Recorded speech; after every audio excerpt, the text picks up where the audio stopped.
அஸ்ஸலாமு அலைக்கும் வரஹ்மத்துல்லாஹி வபரகாத்துஹு. பலவற்ற அருளாளனும் நிகரற்ற அன்புடையனுமாகிய அல்லாஹ்வின் திருப்பெயரால் துவங்குகின்றேன். கற்றுக்கொள்வோம், கடைப்பிடிப்போம், தினம் ஒரு தகவல் என 1155. தலைப்பு ஏழைகள் தொடர் 18.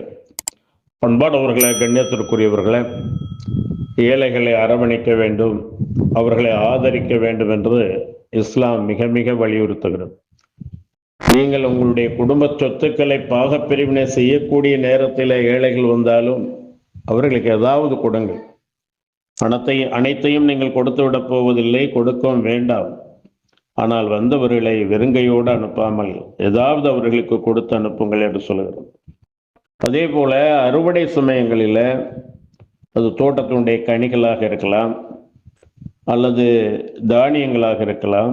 அறுவடை நேரத்தில் அந்த தோட்டத்தினுடைய வயலினுடைய உரிமையாளர்கள் அதை அறுத்து கொண்டிருக்கும் போது ஏழைகள் வந்தால் அவர்களுக்கு ஏதாவது வழங்கிவிட வேண்டும், அவர்களை வெறுமனே அனுப்பிவிடக்கூடாது என்பதையும் இஸ்லாம் கூறுகின்றது. எவருக்கும் எதையும் கொடுக்கக்கூடாது, நாமே அதை அறுவடை செய்து விட வேண்டும் என்று நினைத்த ஒரு தோட்டத்தார் குறித்து அல்லாஹ் சுப்ஹானஹு வ தஆலா திருமறை குர்ஆனிலே கூறுகின்றான். இன்னா பலவ்னாஹும் கமா பலவ்னா அஸ்ஹாபுல் ஜன்னah இதா அக்ஸமு லயஸ்ரிமுன்னஹா முஸ்பிஹீன் வலா யஸ்தஸ்னூன். நிச்சயமாக நாம் தோட்டமுடையவர்களை சோதித்தது போலவே நாம் அவர்களை தோட்டமுடையவர்களை சோதித்தோம்.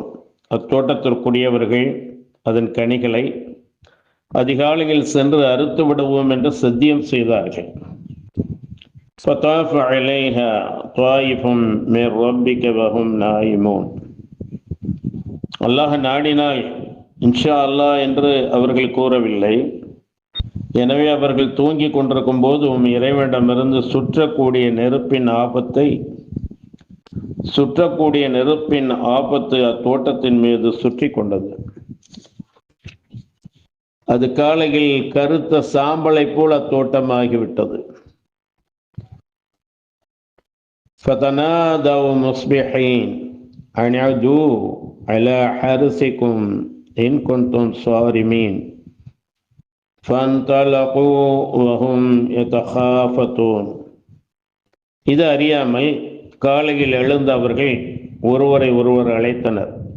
நீங்கள் விளைச்சலை அறுப்பவர்களாக இருந்தால் உங்கள் தோட்டத்திற்கு அதிகாலையில் செல்லுங்கள் என்று கூறிக்கொண்டனர். எனவே அவர்கள் பிறர் அறியாது மெதுவாக பேசிக்கொண்டு சென்றனர். எந்த ஏழையும் அல்லாஹ் யதுகுலன்னஹல் யௌம அலைக்கும் மிஸ்கீன் வஅதவ் அலா ஹர்தின் காதிரின். எந்த ஏழையும் என்று உங்களிடம் அத்தோட்டத்தில் நிச்சயமாக நுழையக்கூடாது என்று தடுப்பதின் மீது சக்தி உடையவர்களாக காலையில் சென்றனர். யார் வந்தாலும் விரட்டி விட்டுறணும். நல்ல முறையில் அந்த தோட்டத்தில் உள்ள பழங்களை கனிகளை அறுவடை செய்ய வேண்டும் என்று. ஆனால் அவர்கள் அதை தோட்டத்தை அழிந்து போன நிலையில் கண்டபோது நிச்சயமாக நாம் வழி தவறி வேறு தோட்டத்திற்கு வந்துவிட்டோம் என்று கூறினார்கள். பின்னர் கவனித்து பார்த்துவிட்டு, இல்லை, ஏழை எளியோருக்கு எதுவும் கிடைக்காமற் செய்த நாம் தான் தடுக்கப்பட்டவர், பாக்கியம் இழந்தவர்கள், நம்முடைய தோட்டம்தான் இது என்று கூறிக்கொண்டனர். அவர்களில் நடுநிலை உள்ள ஒருவர், நீங்கள் இறைவனை துதித்திருக்க வேண்டும் என்று நான் உங்களுக்கு கூறவில்லையா என்று கூறினார். எங்கள் இறைவன் தூயவன், நாம் தான் நிச்சயமாக அநியாயம் செய்தவர்கள் ஆகிவிட்டோம் என்றும் கூறினர். பின்னர் அவர்களில் சிலரை நிந்தித்தவர்களாக முன்னோக்கினர். அவர்கள் கூறினார்கள், எங்களுக்கு உண்டான கேடு, நிச்சயமாக நாம் வரம்பு மீறியவர்களாக இருந்தோம். எங்களுடைய இறைவன் இதைவிட மேலானது எங்களுக்கு மாற்றி தரக்கூடும். நாங்கள் தௌபா செய்து நிச்சயமாக எங்களுடைய இறைவன் மீதே ஆதரவு வைக்கிறோம், பாவ மன்னிப்பு தேடுகிறோம் என்று கூறினோம். இவ்வாறுதான் இவ்வுலக வேதனை அவர்கள் அறிந்து கொள்வார்களானால் மறுமையின் வேதனை இதைவிட மிகவும் பெரியது என உணர்ந்து அவர்கள் சன்மார்க்கத்தின்பால் திரும்புவார்கள். ஆக அவர்களுடைய உடைமை என்றாலும் அல்லாஹ் வழங்கியது, அவர்களுக்கு முழு உரிமை இருக்கிறது. இருந்தாலும் ஏழைகளுக்கு ஏதாவது கொடுப்பதை தடுக்க வேண்டும், எவர் வந்தாலும் விரட்ட வேண்டும் என்ற அந்த எண்ணத்திலே அவர்கள் சென்ற காரணத்தால் அத்தோட்டம் படைத்தவனால் அழிக்கப்பட்டது. ஆகவே அன்பானவர்களை, கண்ணியத்திற்குரியவர்களை, எந்த நிலையிலும் நமக்கு இறைவன் வழங்கி இருக்கின்றான், அதை இறுக பிடித்து கொள்ளக்கூடாது. அதில் கொஞ்சம் ஏழைகளுக்கும் வழங்க வேண்டும். அல்லாஹ் முழுமையாக வழங்க சொல்லவில்லை, ஏதாவது வழங்க வேண்டும்.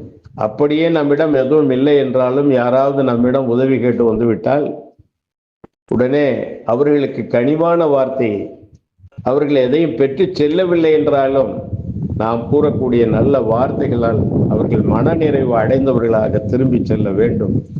இதைத்தான் நபி ஸல்லல்லாஹு அலைஹி வஸல்லம் அவர்களுக்கு அல்லாஹ் கூறுகிறான். உம்மிடம் பொருள் எதுவும் இல்லாதிருந்து அல்லாஹுடைய அருளை நீர் எதிர்பார்த்திருக்கும் நிலையில் உம்மிடம் உதவி கேட்டு யாராவது வருவார்களானால் அவர்களுக்கு கனிவான சொல்லை சொல்லுவீராக என்று அல்லாஹ் கூறுகின்றானாகவே ஏழைகள் என்பால் இரக்கமுடையவர்களாக நாம் திகழ வேண்டும்.